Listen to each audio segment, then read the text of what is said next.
इस लेक्चर के अंदर हम politico administrative legacies of princely state discuss करेंगे। मतलब कि जम्मू एंड कश्मीर जब प्रिंसली स्टेट हुआ करती थी, जम्मू एंड कश्मीर जब डोगरा रूल के अंडर हुआ करती थी, जम्मू एंड कश्मीर को जब राजा चलाया करता था, उस वक्त जम्मू एंड कश्मीर की पॉलिटिको एडमिनिस्ट्रेटिव लीगेसी कैसी थी, उस वक्त जम्मू एंड कश्मीर का पॉलिटिको एडमिनिस्ट्रेटिव सिस्टम कैसा था। इसका मतलब यह है कि उस वक्त जम्मू एंड कश्मीर का पॉलिटिकल सिस्टम कैसा था, उस वक्त जम्मू एंड कश्मीर का एडमिनिस्ट्रेटिव सिस्टम कैसा था, उस वक्त जम्मू एंड कश्मीर का पॉलिटिकल स्ट्रक्चर कैसा था, उस वक्त कैसे पॉलिसीज को बनाया जाता था, कैसे टैक्सेस को कलेक्ट किया जाता था, कैसे पूरी की पूरी जम्मू एंड कश्मीर स्टेट को चलाया जाता था, गवर्नेंस कैसे चलाई जाती थी जम्मू एंड कश्मीर की, जम्मू एंड कश्मीर के लोगों को क्या राइट्स दिए जाते थे, वो सब पॉलिटिको एडमिनिस्ट्रेटिव सिस्टम या फिर लीगेसी के अंदर आता है। तो सबसे पहले मैं आपको बता दूं कि Jammu and Kashmir princely state कब तक रही, कब से लेके कब तक रही। तो मैंने आपको बताया था कि 1846 में क्या होता है, ट्रीटी ऑफ अमृतसर होती है, और 1846 में महाराजा गुलाब सिंह ने 75 लाख रुपए में जम्मू एंड कश्मीर को खरीद लिया अंग्रेजों से। और फिर 1947 तक जम्मू एंड कश्मीर के अंदर राजा का रूल चला, महाराजा का रूल चला, या फिर 1947 तक हम देखते हैं यहाँ पे डोगरा रूल चलता रहा। 1947 में लास्ट रूलर जो थे हम देखते हैं कि महाराजा हरि सिंह थे, और 1947 में फिर जब हमारा भारत देश आजाद हुआ और उसके बाद जम्मू एंड कश्मीर भी इंडिया के साथ जो है वो ज्वाइन हो गया, तो 101 साल, करीब 100 साल जो है वो Jammu and Kashmir princely state रही है। इस 100 साल के बीच में जम्मू एंड कश्मीर का पॉलिटिकल एडमिनिस्ट्रेटिव सिस्टम और स्ट्रक्चर कैसा हुआ करता था, उसी को हम पॉलिटिको एडमिनिस्ट्रेटिव लीगेसी कहते हैं। मतलब कि उस वक्त कैसे डिसीजंस लिए जाते थे, कैसे पॉलिसीज बनाई जाती थी, कैसे गवर्नेंस उस वक्त चलाई जाती थी, कैसे टैक्सेस को कलेक्ट किया जाता था, उस वक्त का पॉलिटिकल सिस्टम कैसा था, ये सब हम यहाँ पे डिस्कस करेंगे। तो पॉलिटिको एडमिनिस्ट्रेटिव लीगेसी का क्या मतलब होता है, it refers to the political and administrative system, structures and practices established by a ruling authority in the past that continue to influence the shape governance policies and social dynamics in the present। तो इसका मतलब यही हुआ कि उस वक्त political और administrative system या स्ट्रक्चर कैसा हुआ करता था। और हम देखते हैं कि जो हमारा पास्ट होता है ना, जो हमारी हिस्ट्री होती है, वो हमारे प्रेजेंट को इन्फ्लुएंस करने का काम करती है। अगर आज मैं अपनी जम्मू कश्मीर की स्टेट को देखूं, जो कि यूनियन टेरिटरी है अभी, अगर मैं आज जम्मू एंड कश्मीर के एडमिनिस्ट्रेटिव सिस्टम को देखूं, यहाँ के आज अगर मैं पॉलिटिकल सिस्टम को देखूं, तो कहीं ना कहीं ये जो आज का सिस्टम है ये हमारे पास से इन्फ्लुएंस हुआ है, ये शेप हुआ है, हमारी हिस्ट्री ने इसको शेप करने का काम किया है। अगर आज कश्मीर के अंदर वायलेंस है, आज अगर कश्मीर के अंदर डिस्प्यूट है, अगर आज कश्मीर के अंदर कॉन्फ्लिक्ट्स चल रहे हैं, तो इसका कहीं ना कहीं कारण हमें हिस्ट्री में देखने को मिलता है। तो इसलिए हम अपनी हिस्ट्री के तहत, हम अपनी हिस्ट्री को समझ के अपने प्रेजेंट को समझ सकते हैं, अपना प्रेजेंट का जो हमारा सिस्टम है, पॉलिटिकल और एडमिनिस्ट्रेटिव सिस्टम है, उसको समझ सकते हैं। इसलिए हमें पॉलिटिको एडमिनिस्ट्रेटिव लीगेसी को समझना काफी इंपॉर्टेंट है अगर हम आज के पॉलिटिकल सिस्टम और एडमिनिस्ट्रेटिव सिस्टम को समझना चाहते हैं। तो इसके हम अलग अलग एस्पेक्ट्स को डिस्कस करेंगे कि क्या अलग अलग एस्पेक्ट्स थे, पॉलिटिको एडमिनिस्ट्रेटिव सिस्टम कैसा हुआ करता था हमारी जब Jammu and Kashmir princely state हुआ करती थी उस वक्त। तो सबसे पहले हमें यहाँ पे देखने को मिलता है सेंट्रलाइज्ड मोनार्कियल रूल। उस वक्त जो है ना वो सेंट्रलाइज्ड मोनार्कियल रूल हुआ करता था। मतलब सबसे ज्यादा पावर किसके पास हुआ करती थी, महाराजा के पास हुआ करती थी। तो सेंट्रलाइजेशन हुआ करता था, पावर का कंसेंट्रेशन किसके पास था, महाराजा के पास था। महाराजा ही सारे के सारे डिसीजन लेने का काम करते थे, महाराजा सबसे ऊपर थे, राइट, महाराजा के पास सबसे ज्यादा पावर थी। तो इस तरीके से हम देखते हैं कि उस वक्त क्या था, सेंट्रलाइज्ड सिस्टम था, सेंट्रलाइज्ड डिसीजन मेकिंग हुआ करती थी, या सेंट्रलाइज्ड मोनार्कियल सिस्टम हुआ करता था। देखो अगर मैं आपको सिंपल एग्जांपल दूं, तो जब डॉक्टर मनमोहन सिंह इस देश के प्रधानमंत्री बने, तो डॉक्टर मनमोहन सिंह के पास ना, हम देखते हैं कि डॉक्टर मनमोहन सिंह के दौरान हमारे हिंदुस्तान के अंदर सेंट्रलाइज्ड अथॉरिटी का सिस्टम नहीं था। मतलब कि हम देखते हैं कि उस वक्त कोलिशन गवर्नमेंट बनी थी, डॉक्टर मनमोहन सिंह की जो सरकार बनी, कई सारी अलग अलग पॉलिटिकल पार्टीज ने समर्थन दिया हुआ था। हम देखते हैं कि कम्युनिस्ट पार्टी ने समर्थन दिया हुआ था, जिसके तहत पूरी की पूरी सरकार चल रही थी। तो उस वक्त सेंट्रलाइज्ड डिसीजन मेकिंग नहीं हो रही थी, उस वक्त सेंट्रलाइज्ड सिस्टम नहीं था, क्योंकि डॉक्टर मनमोहन सिंह को ऐसे कोई डिसीजन, मतलब अपनी डिस्क्रिप्शन के ऊपर डॉक्टर मनमोहन सिंह डिसीजंस नहीं ले सकते थे, क्योंकि बाकी कोलिशन पार्टनर्स भी थे, उनको भी पूछना पड़ता, उनसे कॉन्सेंसस लेनी पड़ती, वो नाराज ना हो जाए। अगर वो नाराज हो गए, हमें छोड़ के चले गए, तो सरकार गिर जाएगी। तो काफी ज्यादा कॉन्सेंसस हमें वहां पे देखने को मिलता है। सेंट्रलाइज्ड सिस्टम उस वक्त नहीं था, उस वक्त डिसेंट्रलाइजेशन हो रखी थी, मतलब कि कई सारे पॉलिटिकल एक्टर्स जो हैं वो डिसीजन मेकिंग में शामिल थे। लेकिन जब मैं 2019 की बात करता हूं, जब नरेंद्र मोदी की सरकार थंपिंग मेजॉरिटी के साथ जीत के आई, तो उस वक्त हमें देखने को मिलता है कि हिंदुस्तान के अंदर सेंट्रलाइज्ड पॉलिटिकल सिस्टम हो गया। मतलब कि अब मोदी जी के पास काफी पावर थी, सेंट्रलाइजेशन आ गया। अब बाकी कोई कोलिशन पार्टनर्स नहीं है जिनको पूछना पड़ेगा, तो अब जो स्ट्रॉन्ग डिसीजंस लिए जा सकते हैं, अब डिसीजंस के अंदर डिले नहीं होगा। उसी तरीके से सेंट्रलाइज मोनार्की रूल का मतलब ये हुआ कि जो बाकी ब्यूरोक्रेट्स हैं, बाकी जो मंत्री हैं राजा के कोर्ट में, उनके पास ज्यादा पावर नहीं थी। सबसे ज्यादा पावर जो है वो महाराजा के पास थी। तो सेंट्रलाइजेशन हुआ करता था पावर का, डिसीजन मेकिंग का सेंट्रलाइजेशन हुआ करता था, एक सेंट्रलाइज्ड मोनार्कियल रूल हुआ करता था। डोगरा रूल जो है वो हाईली सेंट्रलाइज्ड था, हाईली सेंट्रलाइज्ड एडमिनिस्ट्रेटिव सिस्टम वहां पे हुआ करता था। और उसी के साथ साथ autocratic decision making and loyalty to crown, autocratic तरीके से डिसीजन मेकिंग ली जाती थी। मतलब राजा ही अपने हिसाब से डिसीजन मेकिंग करता था जो राजा को अच्छा लगता था। और साथ ही साथ जो एडमिनिस्ट्रेशन के लोग होते थे, जो एडमिनिस्ट्रेशन को चला रहे हैं, जो ब्यूरोक्रेट्स हैं, ऑफिसर्स जो हैं, उसी के साथ साथ जो मंत्री हैं और साथ ही साथ जो लोग हैं पूरी की पूरी स्टेट के, उनको जो है वो लॉयल होना रहना होता क्राउन की तरफ, मतलब महाराजा की तरफ वफादार उनको रहना है।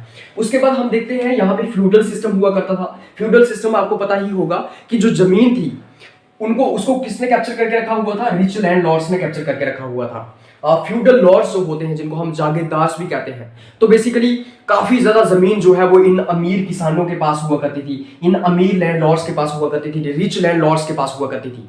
और साथ ही साथ जो किसान हुआ करते थे ना, उन किसानों को हैवी टैक्सेस पे करने पड़ते थे, मतलब काफी ज्यादा टैक्सेस पे करने पड़ते थे इन लैंड लॉर्ड्स को। इन लैंड लॉर्ड्स के नीचे काम करते थे ये पीजेंट्स, मतलब किसान।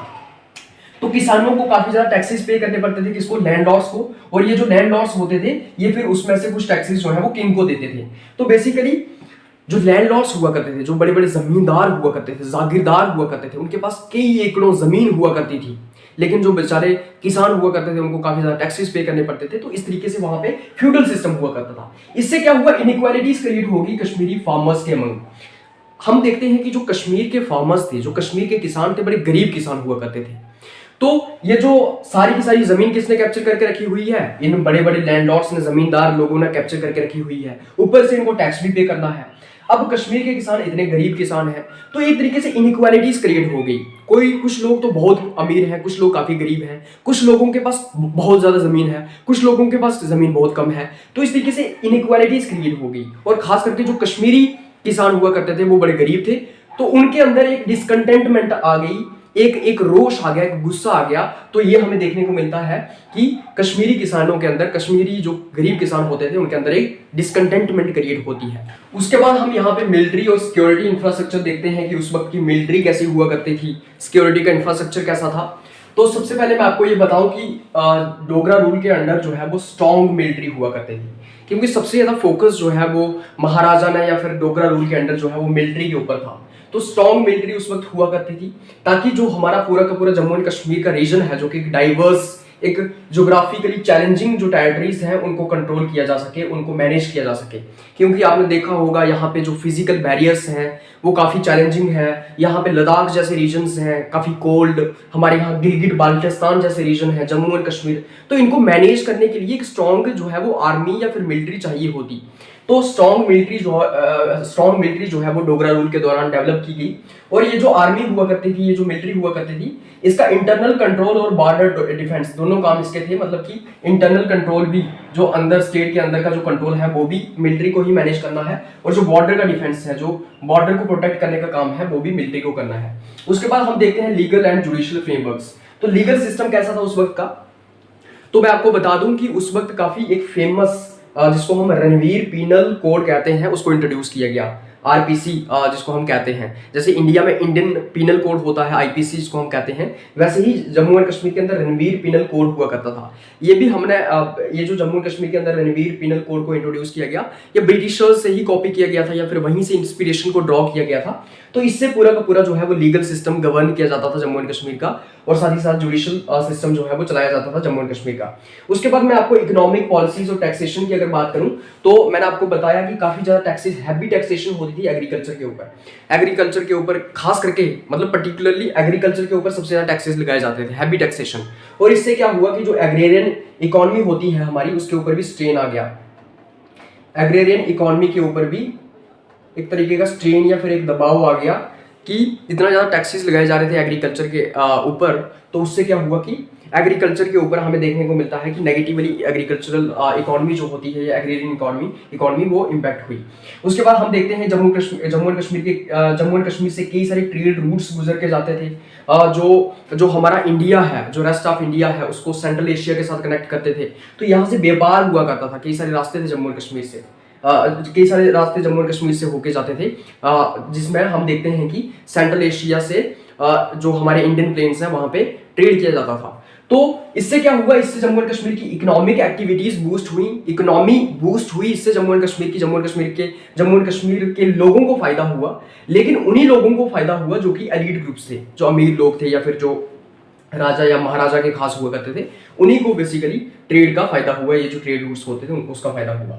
उसके बाद कल्चरल पैट्रोनेज की अगर मैं बात करूं तो उस वक्त महाराजा ने कई सारे टेम्पल्स को बनवाया, इसलिए जम्मू एंड कश्मीर को आज सिटी ऑफ टेम्पल भी कहा जाता है, पर्टिकुलरली जम्मू को जो है वो सिटी ऑफ टेम्पल कहा जाता है।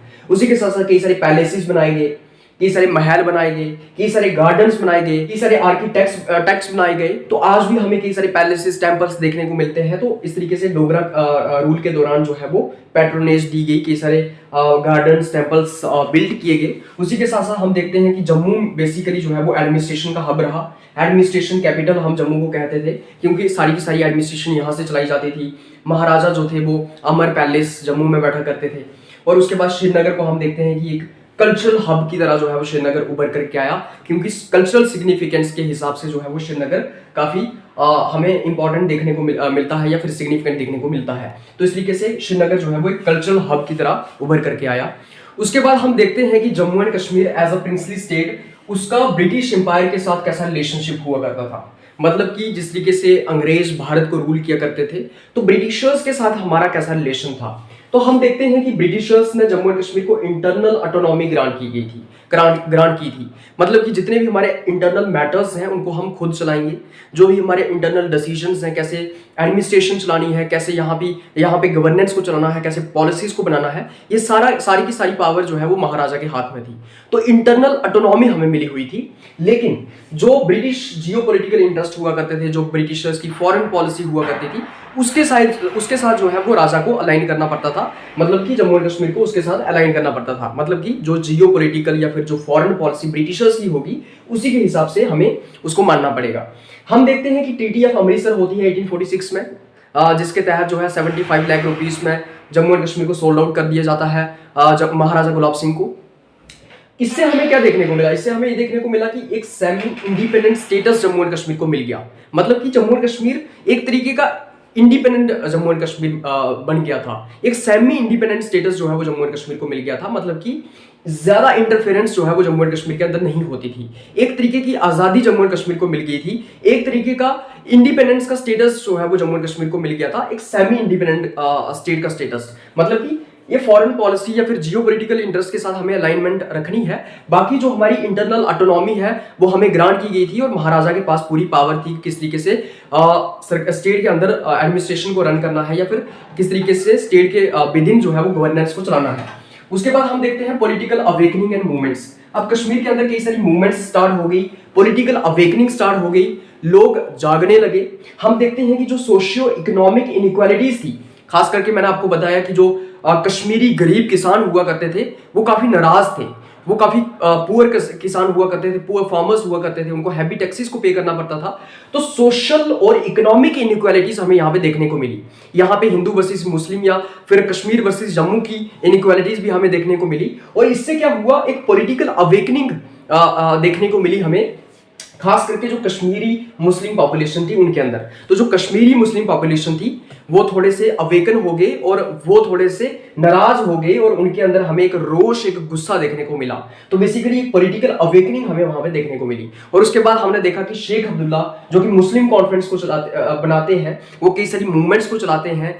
मुस्लिम कॉन्फ्रेंस के इस प्लेटफॉर्म के थ्रू शेख अब्दुल्ला ने कई सारी मूवमेंट्स चलाई, राजा के खिलाफ प्रोटेस्ट किया, ये डिमांड की कि रिफॉर्म्स होने चाहिए, ये डिमांड की कि डेमोक्रेसी होनी चाहिए और ये भी डिमांड की कि जम्मू एंड कश्मीर के अंदर सेल्फ रूल होना चाहिए। चाहिए, राजा का रूल यहाँ पे नहीं होना चाहिए। और शेख अब्दुल्ला का काफी ज्यादा कंट्रीब्यूशन रहा है जम्मू एंड कश्मीर को राजा के रूल से बाहर निकालने के लिए। और उसके बाद हम देखते हैं कि जम्मू एंड कश्मीर को इंडिया के साथ ज्वाइन करने के लिए ये कहा जाता है कुछ हिस्टोरियंस के मुताबिक। तो इस तरीके से हम देखते हैं कि जम्मू एंड कश्मीर की पॉलिटिकल और एडमिनिस्ट्रेटिव लीगेसी क्या थी। इस तरीके से हमने जम्मू एंड कश्मीर की पॉलिटिको एडमिनिस्ट्रेटिव लीगेसी को यहाँ पे डिस्कस किया है। हमने ये डिस्कस किया है कि इस तरीके से प्रिंसली स्टेट जब जम्मू एंड कश्मीर हुआ करती थी, मतलब कि 1846 से लेके 1947 तक, मतलब कि करीब 100 साल, उस वक्त जम्मू एंड कश्मीर का पॉलिटिकल सिस्टम, एडमिनिस्ट्रेटिव सिस्टम कैसा हुआ करता था। उस वक्त जम्मू एंड कश्मीर के अंदर कैसे पॉलिसीज बनाई जाती थी, कैसे टैक्सेस को कलेक्ट किया जाता था, कैसे एडमिनिस्ट्रेशन को रन किया जाता था, वो सब हमें यहाँ पे देखने को मिला। और वो जो हमारी पॉलिटिको एडमिनिस्ट्रेटिव लीगेसी है, उसी ने हमारी जो प्रेजेंट कंडीशंस हैं, जो प्रेजेंट एडमिनिस्ट्रेटिव और पॉलिटिकल स्ट्रक्चर है, उसको शेप करने की कोशिश की है। आज जो हमारे यहाँ एथनिक वायलेंस हो रही है, जो हमारे यहाँ टेररिज्म है, जो हमारे यहाँ जो वायलेंस चल रही है, जो कश्मीर में कॉन्फ्लिक्ट्स और राइट्स चल रहे हैं, वो भी कहीं ना कहीं उसकी रूट्स हमें हिस्ट्री में देखने को मिलती है। तो इस तरीके से हमने हमारी पॉलिटिको एडमिनिस्ट्रेटिव लीगेसी को यहाँ पे डिस्कस कर लिया है। अगर आपको इस लेक्चर का पीडीएफ चाहिए तो आप इस वीडियो की डिस्क्रिप्शन में जा सकते हैं, वहां पे टेलीग्राम चैनल का लिंक दिया होगा, वहां से आप टेलीग्राम चैनल ज्वाइन कर सकते हैं, आपको पीडीएफ मिल जाएगा। आप सब लोगों का बहुत बहुत धन्यवाद।